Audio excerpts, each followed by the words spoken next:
கடந்த சில நாட்களாக பார்த்துக்கிட்டு இருக்கிறீங்க. அரசியலில், பேப்பரில், டிவியில் நிறைய என்னை பற்றி வருது. அது உங்களுக்கு கிளாரிஃபை பண்ணணும், பேசணும் அப்படிங்கிறதுக்காக தான். பாரதிய ஜனதா கட்சியில் ஆகஸ்ட் 25, 2020 டெல்லியில் இங்கே வந்து இணைஞ்சு தமிழகத்தில் தமிழக மக்களுக்காக ஒரு 6 ஆண்டு காலம் பணியாற்றுவதற்கு ஒரு பெரிய வாய்ப்பு, ஒரு பெரிய பாக்கியமாக நான் கருதுகின்றேன். இன்னைக்கு எந்த இடத்துல இணைஞ்சனோ அதே இடத்துல வந்து மரியாதையோடு, பண்போடு, அன்போடு என்னுடைய பாதை வேறு பாதையில் பயணம் செய்யணும். இலக்குகள் இன்னும் பெரிதாக இருக்கிறது. நிறைய மக்கள் இணைச்சு செயல்படணும். ஒரு புதிய அரசியலை, அடிப்படை கட்டமைப்பை மாற்றக்கூடிய அரசியலை உருவாக்க வேண்டும் என்கின்ற ஒரு எண்ணத்தோடு இன்னைக்கு வந்து ரொம்ப பண்போடு சொல்லிவிட்டு அதே இயக்கத்திலிருந்து வெளியே வருகின்றேன். இது தமிழர் பண்புன்னு கூட வச்சுக்கலாம். வெளியே சென்றாலும் கூட மரியாதையோடு சொல்லிவிட்டு செல்வது நம்முடைய பண்பு என்பதுதான் எனக்கும் இலக்கணமாக இருந்திருக்கிறது. இன்றிலிருந்து நம்முடைய ஒரு புதிய பாதை, ஒரு புதிய இயக்கம், ஒரு புதிய பொலிட்டிக்கல் மூமெண்ட், அடிப்படையிலிருந்து ஒரு புதிய பரிமாணத்தோடு, பார்வையோடு பார்க்கக்கூடிய ஒரு விதத்தில் தான் நம்முடைய மூமெண்ட்டை நம்ம ஆரம்பிக்கணும். நீங்கள் எல்லோரும் சேர்ந்து இணைஞ்சு அதை ஆரம்பிக்கணும் அப்படிங்கிறது என்னுடைய பெரிய ஆசைங்க. அதற்கு முன்பு சில விஷயத்தையும் சொல்லணும். என்னுடைய அரசியல் பாதை என்பது ரொம்ப வளைஞ்சு நெளிஞ்சு இங்கே வந்து உங்கள் முன்னாடி நின்றுட்டு இருக்கேன். இது ஈஸி பாத் கிடையாது.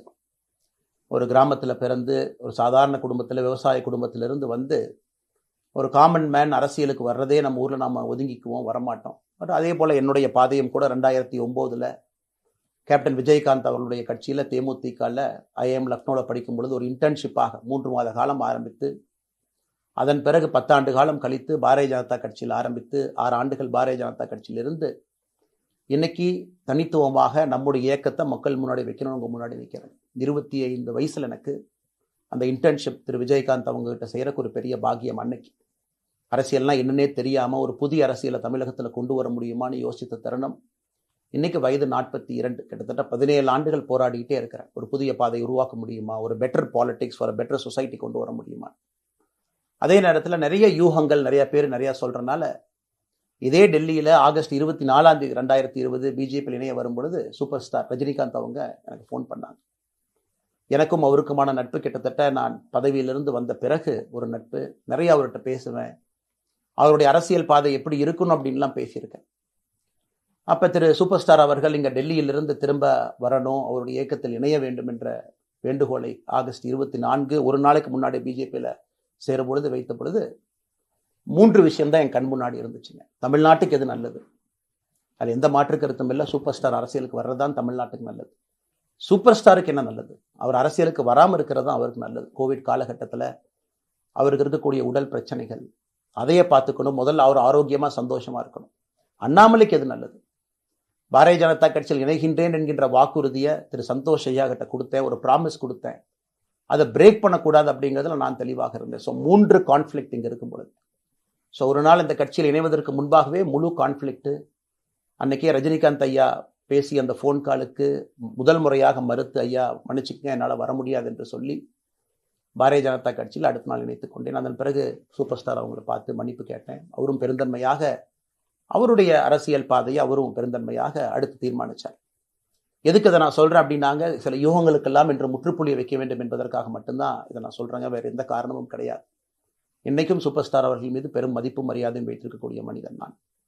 அதே நேரத்தில் பாரதிய ஜனதா கட்சியை பொறுத்தவரை இந்த 6 ஆண்டு காலத்தில் எப்பொழுதும் ஒரு விஷயத்தை விட்டுக் கொடுத்தது கிடையாது. தமிழ்நாட்டினுடைய அடையாளத்தை விட்டுக் கொடுத்தது கிடையாது, மண்ணை விட்டுக் கொடுத்தது கிடையாது, கலாச்சார பாரம்பரியத்தை விட்டுக் கொடுத்தது கிடையாது, நம்முடைய நீரை விட்டுக் கொடுத்தது கிடையாது.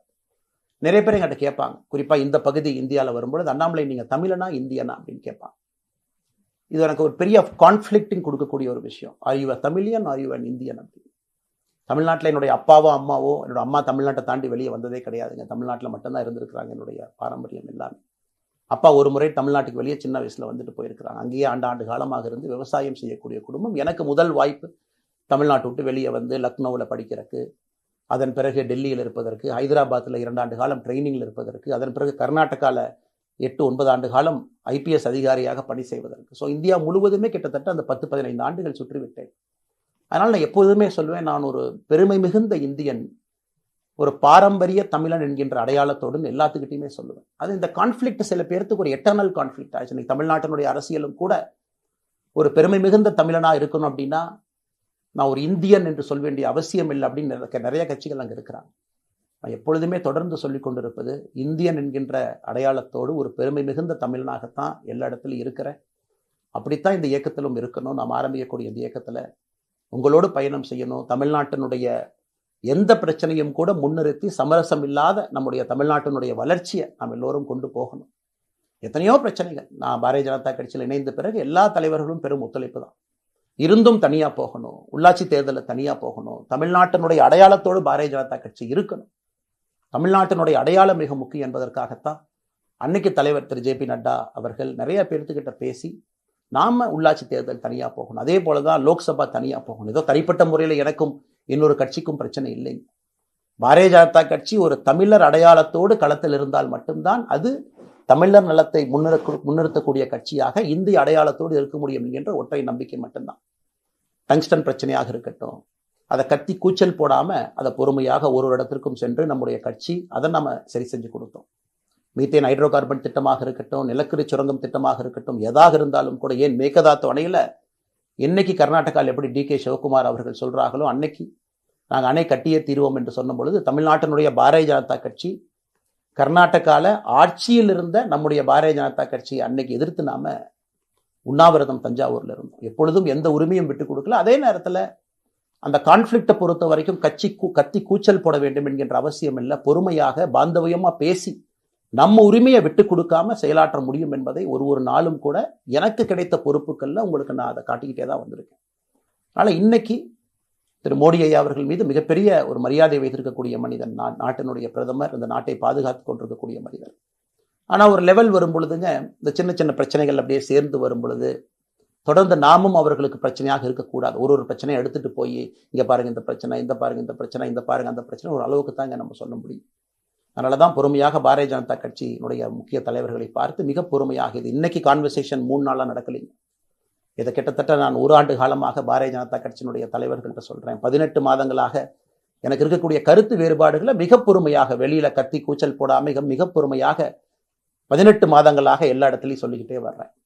டிசம்பர் 4ஆம் தேதி பாரதிய ஜனதா கட்சிக்கு சொன்னேன், நான் கட்சியிலிருந்து வெளியே செல்ல இருக்கின்றேன், இன்னைக்கே உங்களை நான் தயார்படுத்த விரும்புகிறேன், அதனால் நீங்கள் நாளைக்கு நான் எடுத்தோம் கவுத்தம் ஒரு முடிவெடுப்பதாக நீங்கள் நினைக்கக்கூடாது. டிசம்பர் 4, 2024 25 பாரதிய ஜனதா கட்சிக்கு சொல்லியிருக்கு.